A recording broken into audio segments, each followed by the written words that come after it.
আমি কি আর বড় ভিডিও দেব না? কার উপর অভিমান করে আমি বড় ভিডিও দিচ্ছি না? তো এরকমই কিছু একটা কমেন্ট করেছে আমার এক বন্ধু। So hello everyone, good morning, কেমন আছো সবাই? আমি মনি, আজকে আরেকটি নতুন ভিডিওতে সকলকে স্বাগত জানাই। আজ দুদিন যাবত আমাদের এখানে বিকাল করে বৃষ্টি পড়ছে, তবে আজকে ভোরবেলা যখন মেয়ে স্কুলে গেল তখনও কিন্তু বৃষ্টি পড়লো ঝমঝমিয়ে, বেশ ওই 10-15 মিনিট মতো বৃষ্টিটা পড়লো, তারপর আবার ছেড়ে গেল। যাই হোক, মেয়ে তো স্কুল গেল সকালবেলা, আর এখন হচ্ছে দেখো বেশ কিছুক্ষণ আমি বসেছিলাম, কারণ আজকে ওর বাবা শুভ দুজনেই বাড়িতে আছে। ওরা যতক্ষণে না ঘুম থেকে ওঠে ততক্ষণে না চা খাওয়াটা কমপ্লিট হয়, তো ঠিকমতো কাজগুলো না গোছানো যায় না, সেজন্য বেশ কিছুক্ষণ বসেছিলাম আর কি। তারপর আমি এই তো এখন চা বসালাম, চাটা খেয়ে নিয়ে ঘরেতে চলে আসলাম ঘর গোছাতে। বিছানাটা গোছাতে গোছাতে তোমাদের সাথে একটা কমেন্ট শেয়ার করি। বেশ কয়েকদিন আগে আমার এক ইউটিউবে বন্ধু হচ্ছে দুটো কমেন্ট করেছে। তোমাকে কমেন্ট করা হয় না, তবে তোমার প্রত্যেকটা ভিডিও আমি দেখি, তোমার ভিডিও আমার খুব ভালো লাগে, তুমি কি আর বড় ভিডিও দেবে না? কমেন্ট না করলেও লাইক করি। আরও লিখেছে, বড় ভিডিও দেবে না নাকি? অভিমান করেছো? দুঃখ করো না, সব ঠিক হয়ে যাবে। প্রথমেই জানাই তোমাকে অনেক অনেক ভালোবাসা,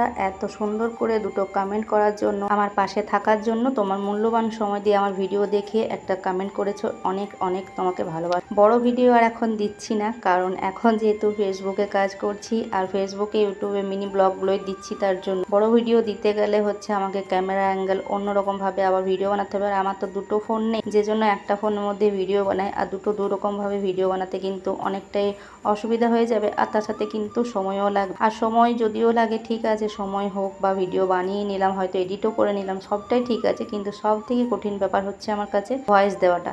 একটা 10 থেকে 15 মিনিটের ভিডিওর ভয়েস দিতে গিয়ে অনেকটা অসুবিধা হয় আমার। তার সাথে এই গরমের সময় না আরও বেশি অসুবিধা হয়, ফ্যান বন্ধ করে নিয়ে ওই যে ভয়েস দেওয়া হয়, আর একটা 10-15 মিনিটের ভয়েস দিতে কত যে টাইম লেগে যায় তোমাকে আর বলে বোঝাতে পারবো না। অনেকটা অসুবিধার সাথে এতদিন আমি কাজ করে গেছি, কিন্তু তারপরও সেভাবে কোনো রকম কোনো ফল পাইনি, সেটা তো তোমরা দেখতেই পাও যে না, সাবস্ক্রাইব আমার পুরোপুরি কমপ্লিট হয়েছে, আর ওয়াচ টাইমটা হয়তো তোমরা দেখতে পাও না, কিন্তু তারপরেও ওয়াচ টাইমটা প্রচুর প্রচুর ওয়াচ টাইম মানে কাটছে। শেষ হচ্ছে মার্চ মাস থেকে আমার ওয়াচ টাইম হচ্ছে একই জায়গায় দাঁড়িয়ে রয়েছে, কমেই যাচ্ছে বাড়ার জায়গাতে। সাবস্ক্রাইবার ওয়াচ টাইম সমস্তটা যদি এক জায়গাতে দাঁড়িয়ে থাকে, সাবস্ক্রাইবার আজকে হয়ে গেল 8 মাস এক জায়গাতে দাঁড়িয়ে রয়েছে, তাহলে কি আর ভিডিও দিতে ইচ্ছা করে? তোমরাই বলো। আর বাকি রইলো অভিমানের কথা। কিছু কিছু বন্ধু আছে যারা আমার ভিডিও প্রতিনিয়ত দেখে, তারা যদি একদিন কমেন্ট না করে, অবশ্যই কিন্তু একটু খারাপ লাগে যে ওই দিদি বোনটা বা বন্ধুটা আমাকে কমেন্ট করলো না কেন। একটা কমেন্টের আশায় কিন্তু বসে থাকি, কখন একটা টুক করে ঘন্টি বাজবে আর ফোনটা খুলে নিয়ে দেখবো যে কে কি কমেন্ট করলো। তবে যখন ভিডিওতে না থাকে কমেন্ট, না থাকে ভিউ, না থাকে লাইক, তখন কিন্তু হতাশ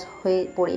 আজ হয়ে গেল প্রায় 2 বছরের কাছাকাছি, আমি বোধহয় মানে কি বলবো 600-700 কাছাকাছি ভিডিও দেওয়া হয়ে গেছে। সাবস্ক্রাইব যত না হয়েছে তার থেকে কিন্তু তার উপর ভিডিও দেওয়া হয়ে গেছে আমার, কিন্তু তারপরেও কোনোরকম কোনো সফলতা আমি পাইনি। তবে চেষ্টা করব মাঝে মধ্যে যদি দিতে পারি বড় ভিডিও, তাহলে চেষ্টা করব অবশ্যই তোমাদের জন্য। তোমরা যারা আমার বড় ভিডিও দেখতে পছন্দ করো, আরও বেশ কিছু দিদিরা রয়েছে যারাও আমার বড় ভিডিও না দিলে, আমি যদি কয়েকদিন ভিডিও না দিই, তাহলেও তারা জিজ্ঞেস করে যে কি হয়েছে, ভিডিও দিচ্ছ না কেন। তো এগুলো হচ্ছে দূর থেকে দেখেও তোমরা যে আমাকে এতটা ভালোবাসো, এতটা সাপোর্ট করো, এর জন্য তোমাদেরকে অসংখ্য ধন্যবাদ। আর আজকে দেখো দুপুরে রান্নাবান্না শেষ করে এখন দুপুরে খাওয়া দাওয়া করতে বসেছি। আর আজকে কিন্তু পটলের তরকারিটা একেবারে বিয়ে বাড়ির মতো রান্না করেছিলাম, আর বড় কিন্তু খেয়ে পরে প্রশংসা করেছিল যে আজকে তরকারিটা ভীষণ ভালো হয়েছে। আর এরই সাথে আজকের ভিডিওটা শেষ করলাম, টাটা।